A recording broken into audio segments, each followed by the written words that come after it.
Last வீடியோவில் protein மட்டும் நீங்கள் தனியாக எடுக்கும்போது உங்களுக்கு அங்கே மெட்டபாலிசம் வந்து ஸ்லோவாக இருக்கும் அண்ட் தென் ப்ரோட்டீனாக பிரேக் டவுன் பண்ணுறதுக்கு டைஜஸ்டிவ் என்சைம்ஸ் தேவை அப்படின்னு சொல்லியிருந்தேன். இந்த டைஜஸ்டிவ் என்சைம்ஸ் என்ன பண்ணோம் அப்படின்னா நம்ம சாப்பிட்ற ப்ரோட்டீன் ஃபேட் மாலிகல்ஸை ஸ்மாலர் மாலிகல்ஸாக கன்வெர்ட் பண்ணோம். அமிலேஸ் இது எல்லாமே எந்தெந்த ஃபுட்ஸில் இருக்குது அப்படின்றது பார்க்கலாம். ஃபர்ஸ்ட் பார்த்தீங்கன்னா பைனாப்பிள், பப்பாயா, கிவி.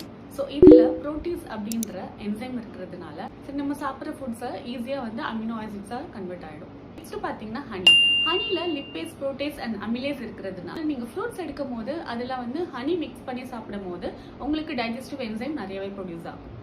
நெக்ஸ்ட் பார்த்தீங்கன்னா அவகேடோ. ஸோ அவகேடோவில் லிப்பேஸ் அப்படின்ற என்சைம் இருக்குது. ஸோ அது மட்டும் இல்லாமல் இதில் ஒமேகா 3 ஃபேட்டி ஆசிட்டும் இருக்குது. ஸோ இதனால உங்களுக்கு டைஜஸ்டிவ் ப்ராசஸ் நல்லாவே நடக்கும். நெக்ஸ்ட் பார்த்தீங்கன்னா மேங்கோ அண்ட் பனானா. இதில் அமிலேஸ் அப்படின்ற என்சைம் இருக்கிறதுனால நம்மளோட பாடி வந்து டைஜஸ்டிவ் என்சைமை ஈஸியாக ப்ரொடியூஸ் பண்ணி சீக்கிரமாக வந்து டைஜஸ்ட் பண்ணிடும்.